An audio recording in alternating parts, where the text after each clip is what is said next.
ሰሞኑን መነጋገሪያ የሆነው ስስ ፌስታል መከልከሉ ይታወሳል። ያልተከለከሉት ፌስታሎች የትኞቹ ናቸው የሚለውን እናያለን። ዳቦን በምን እንያዝ፣ ስኳሩንስ በምን እንቋጥር? ለዘመናት የለመድነውና የዕለት ተዕለት ኑሯችን አካል የሆነው ፌስታል ዛሬ በሕግ ወንጀለኛ ተብሏል። በአንድ በኩል ከተማችንን እያነቀ ያለው የአካባቢ ብክለት፣ በሌላ በኩል ደግሞ የኑሮ ውድነትና የተኪ ምርቶች እጥረት ህብረተሰቡን ግራ አጋብቷል። 5 ሳንቲም የማይሞላው ፌስታል ቦታውን ለ100 ብር የጨርቅ ከረጢት ሲለቅ የኑሮ ውድነቱ ሌላ መልክ ይዟል። መንግስት አትጠቀሙ ይላል፣ ህዝቡ ደግሞ አማራጭ አጣን እያለ ነው።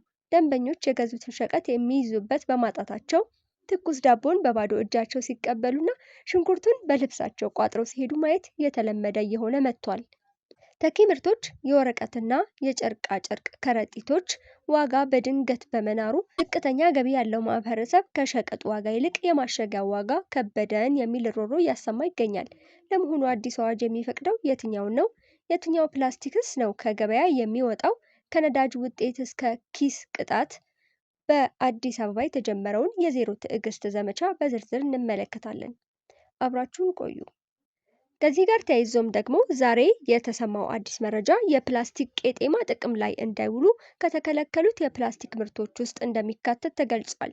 በሀገሪቱ እየተተገበረ ባለው የፕላስቲክ አጠቃቀም ክልከላ መሰረት የፕላስቲክ ቄጤማ ማምረትና መሸጥ የተከለከለ መሆኑን የአዲስ አበባ ከተማ የአካባቢ ጥበቃ ባለስልጣን አስታውቋል። የባለስልጣኑ ዋና ስራ አስኪያጅ አቶ ዲዳ ድሪባ በተፈጥሯዊ ሳር ወይም ቄጤማ ምትክ እየቀረበ ያለው የፕላስቲክ ምርት በአካባቢና በጤና ላይ ከፍተኛ ብክለት እያስከተለ በመሆኑ ለመጠቀም ከተከለከሉት የፕላስቲክ ምርቶች ውስጥ እንደሚመደብ አብራርተዋል።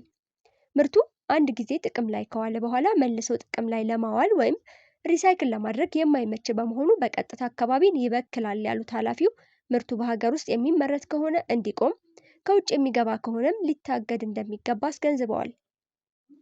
በተጨማሪም እኛ የምናውቀውና የለመድነው ሕይወት ያለውን አረንጓዴ የተፈጥሮ ቄጤማ እንጂ ፕላስቲክ አይደለም ብለዋል። ስራ አስኪያጁ አቶ ዲዳ ማብራሪያቸውን ሲቀጥሉ በክልከላው የተካተቱት ሁሉም ለአንድ ጊዜ አገልግሎት የሚውሉ የፕላስቲክ ምርቶች መሆናቸውን ጠቅሰው የምርቱ ውፍረትና መሰል መመዘኛዎች ከግምት ውስጥ እንደማይገቡ ተገልጿል። የክልከላቸው ዋና መስፈርት ምርቱ መልሶ ጥቅም ላይ የመዋል እድሉና ለአካባቢው መበከል የሚኖረው አስተዋጽኦ ነው ተብሏል። ፋብሪካዎች የማምረቻ ማሽኖቻቸውን በማዘመን ለአካባቢ ተስማሚ ወደሆኑ ምርቶች እንዲሸጋገሩ ጥሪ የቀረበ ሲሆን ይህም እንደ ስጋት ሳይሆን እንደ አዲስ የስራ ዕድል ሊታይ እንደሚገባ ተመላክቷል። ሰሞኑን ተግባራዊ መሆን የጀመረው አዲሱ እገዳና ከፍተኛ ቅጣት በኢትዮጵያ አንድ ጊዜ ጥቅም ላይ የሚውሉ የፕላስቲክ ከረጢቶችን ወይም ፌስታሎችን ማምረት መሸጥና መጠቀምን የሚከለክለው አዋጅ በይፋ ተግባራዊ መሆን መጀመሩን ተከትሎ በአዲስ አበባ ከተማ ጥብቅ ቁጥጥር እየተደረገ ይገኛል። ይህ እገዳ ተግባራዊ መሆን የጀመረው ለ6 ወራት የተሰጠው የሽግግር ጊዜ ካበቃ በኋላ ጥር 23 ቀን 2018 ዓ.ም መሆኑ ይታወቃል። የገንዘብ ቅጣቱ ምን ያህል ነው ከተባለ የአዲስ አበባ አካባቢ ጥበቃ ባለስልጣን እንደገለጸው ሕጉን ተላልፈው በሚገኙ አካላት ላይ የሚከተለው የገንዘብ ቅጣት ይጣላል። ለግለሰቦች ከ2,000 እስከ ብር 5,000 ሲሆን ለተቋማት እንደ ሱቅና ሱፐርማርኬት ላሉ ከ50,000 እስከ 200,000 ብር ነው።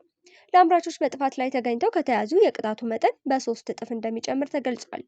ተኪ ምርት የለም የሚለው ምክንያት ተቀባይነት የለውም ብለዋል።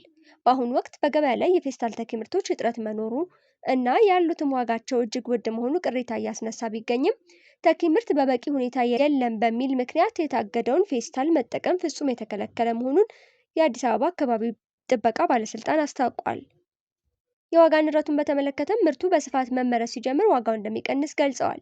ለምን ተከለከለ? ይህ ውሳኔ የተላለፈው የፕላስቲክ ብክለትን ለመቀነስ ሲሆን በአዲስ አበባ ከተማ ውስጥ ከሚታየው የፕላስቲክ ብክለት ውስጥ 46 በመቶ የሚሆኑ በዚሁ በአንድ ጊዜ ጥቅም ላይ በሚውል ፌስታል የሚመጣ መሆኑ ተረጋግጧል።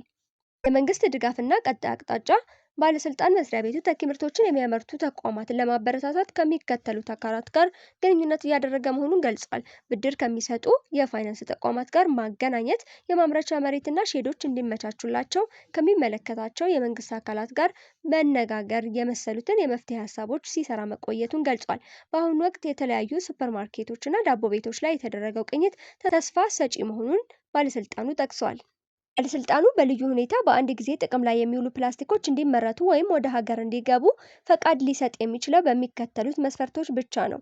ፕላስቲኩ በቀላሉ በሌላ ምርት የማይተካ መሆኑ ሲረጋገጥ፣ ለተወሰነለት ዓላማ ብቻ የሚውል መሆኑ ሲታወቅ፣ አምራቹ ወይም አስመጪው የፕላስቲኩን ደረጃ የማረጋገጥና የቆሻሻ አወጋገድ ስርዓት የመዘርጋት ግዴታ ሲወጣ በልዩ ሁኔታ የፕላስቲክ ምርቶችን ማስገባትም ሆነ ማምረት ይፈቀዳል ማለት ነው በአዲሱ አዋጅ።